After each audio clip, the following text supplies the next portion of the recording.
You ask Tiger to solve. This deals with linear equations with one unknown. The final result is w equals -4/3. Let's solve it step by step. Simplify the expression. Group like terms. Simplify the arithmetic. Group all constants on the right side of the equation. Subtract 8 from both sides. Simplify the arithmetic.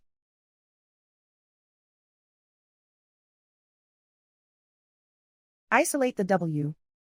Divide both sides by 6. Simplify the fraction.